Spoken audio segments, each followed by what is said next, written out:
with what CJ, our comment here, where he talks about, do you guys worry about the high of this LSU win being too much? Because you look at it right now, Florida State is going to play with bye week this week. Then we go to a Louisville team who more than likely, no offense to the Cardinals, will probably come into that game 0-2 because they play UCF this week down here in Orlando. Then you play a Boston College team. Louisville could win that game, absolutely, but odds are they will probably be 0-2 coming into that game. Then you've got a Boston College team that somehow lost to Rutgers in their season opening game. They do play Virginia Tech this week, but then look at their schedule. I believe it's Maine or someone they play after. So they could easily come in 1-2. Yeah, hold on. Yeah, they play Maine, Virginia Tech, then they play Maine before they come down and play in Tallahassee. So there is a chance that Florida State could, in a best-case scenario, enter the month of October with a 4-0 record.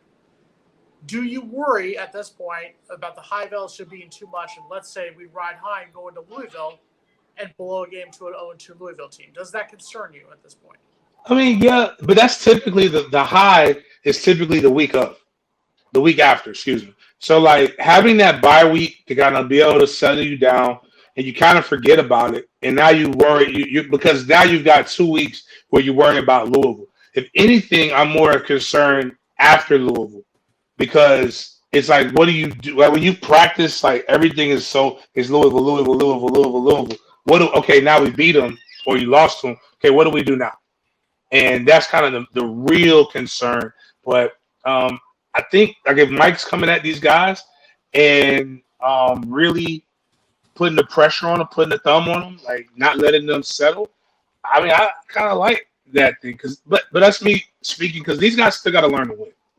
And I think that's what's different and why when I say people look at other teams and from their historical nature and don't look at us and you can't because I could tell you what would happen with us when I was there, but we had a coach and we had players who were used to like not really going below the standard. Like the goal was to play, as we joked about it, was to play for per diem. If we're not playing for the national championship, we're playing for per diem. And you get a higher per diem when you play in January 1st bowl games. Like not these Micron PC or the Tokyo Jets Bowl or whatever, Duke's Mayo. Actually, I kind of like the Duke's Mayo Bowl. No offense to Duke's Mayo. But, you know, it's just like I think these guys, I want to say these guys are focused. And this might be this team is a lot more veteran, if that makes sense, even though that COVID year really messes everything up. But you got Fabian Lovett, who this is this year 3 for him in the system or year 2? Feels like he's been there forever. But Fabian's a vet. Robert Cooper's been here forever. He's working on his doctorate at this point. So many of these guys, even the guys they brought in, like Jackson, he's a senior. Jordan Travis, again, he's been playing forever. He's played under, he played at Louisville. And then coming with some revenge. Having been at Louisville, feeling like you could have been that guy, and you weren't, and now you have something to prove. And I want to believe, he's all. I mean, I think if Jordan Travis play against Louisville, or was that the one-leg wonder that played against him? Last year was. That was NC State. Yeah, I think he played. That was I know McKenzie played NC State. Well, I don't remember. Either way, I think this team is. I'm not as concerned as I am, later in the season when they start. Like if you go 5-0 going into Clemson and you have a huge letdown against Clemson, what does that do to your psyche? And that's the main thing. Is you can build with wins, it's losses. And if you look at what happened last year, there's another saying in football is don't let one loss become 2, meaning you're so concerned about that loss and you're so distraught that you fail to prepare for the next game. And I think that's kind of where they got to be at. Mackenzie Milton played against Louisville last year. 31-23 loss. He went 24 for 39, 248, 1 touchdown, 1 pick. I'm just concerned about this Louisville game. And Logan can call me the pessimist amongst the three of us. That's fine. I'll take it on this one. I think we will be the favorite against Louisville. I think we should, on paper, beat Louisville. I'm just remembering, I get that it was the COVID year. I understand that. But I remember us going up to Louisville in 2020 after a big win over North Carolina. and getting waxed by a Louisville team that had one win at that point. That's just the concern that I have in the background. But going along to what the original question that I had about what the ceiling is, entering this season, I think we looked at it this way. There were certain games for Florida State that were almost, for lack of a better term, guaranteed wins. I would say Duquesne was one, Boston College, Georgia Tech. At the beginning of the year, Syracuse and Louisiana were probably the 5 wins that you said on paper Florida State should have without a doubt. Then you had the guaranteed losses. I think at the beginning of the year, you could say NC State, Clemson, and just for argument's sake, I would say Wake Forest because they were the defending champs in the conference or in the division. So that's 5 wins, 3 losses on paper. Then there's those 4 other games. It was LSU, it was Louisville, it was Miami, and it was Florida. So getting that LSU win, to me, almost guarantees, all right, we're going to be bowl eligible at this rate, barring an epic letdown.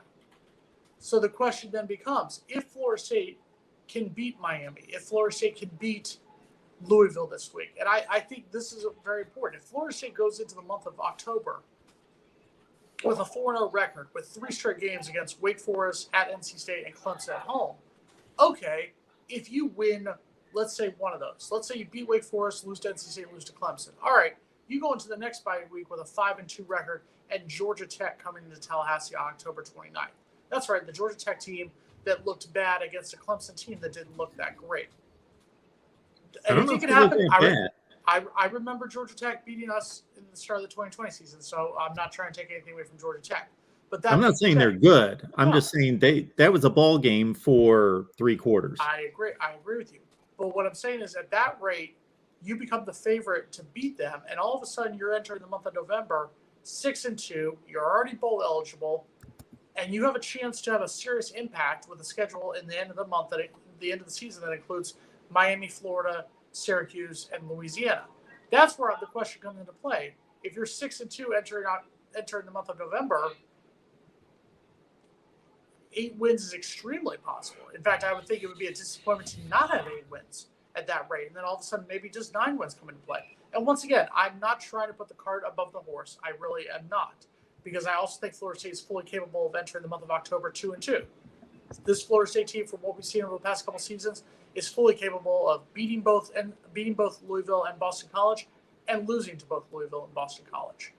But I guess my question can be: is in a best case scenario, is an 8-win season, or even knock on wood, a 9-win season possible? And I would almost argue at this point, cautiously optimistic, yes. I think right now there's not a team on that schedule that, based upon what you've seen in the first 2 weeks of college football, that you should be afraid of. If you want to know what the ceiling is the sky. Yeah, it's 12. I'm just not about to go out there. You want to know how confident I am? I'm not saying we're going. I'm not saying we're winning. But it's easier to cancel a room than it is to try to find one when it's that time. So I already pre-booked the presidential suite in Charlotte at the Marriott. Not saying we're going, but I know what I saw against Clemson doesn't make me very afraid. I saw Bethune-Cookman go down on the first drive against the University of Miami and also put up 365 yards of total offense, and they barely won any games on the FCS level last year. I saw, I see North Carolina State should have lost to Eastern Carolina. Eastern Carolina get questionable coaching calls, or what made that happen. I saw, again, Louisville get mud stomped by Syracuse. Made me kind of fear Syracuse a little bit more, but I'm still realizing that, you know what? That's still Syracuse. And then, but going through the schedule, Wake Forest has Sam Hartman back, but who knows? I don't know what was wrong with him. But I do know that this team is better than the team that was there last year. So it's a lot of. James, what about Florida? Again, I saw Florida. I saw Utah lose. Kudos to Florida, not taking anything from them. You have to do that. But again, questionable decision making. You're on the 2-yard line. You throw the ball and it's an interception on second down. Live to fight another day, because all you need is a field goal to win. Hell of a stand by the Florida team, but I saw that Utah team kind of just crumble. Anthony Richardson also had a very, very good game. Can you have a quarterback be put on an island like that, to where you're basically running a naked bootleg off of a a fake inside zone, a fake reverse, and then a guy who has a beeline on you should have killed you. You pump fake. It's a lot went into that one of those touchdowns. Anthony's a tremendous talent. But again, I haven't seen anything from them that makes me just say that's a loss. Like, I'm going to tell you the teams that scare me. Louisville scares me because they have a scrambling quarterback. Georgia Tech scares me more because they have a scrambling quarterback. Anthony and Florida scare me because they have scrambling quarterbacks. We weren't able to keep contained on Jaden Daniels like I would like. But I also believe that as the season wears down, those guys get more comfortable. Those guys get more disciplined. I'm not saying we're winning the ACC or even playing it, but I'm saying that's the ceiling. The reality is to not believe that this is a 9-win team when we could have won 8 wins last year with a lesser team, with a harder schedule. This is a better team with an easier schedule, and I'm thinking that that 8 wins should not be out of anybody's trajectory.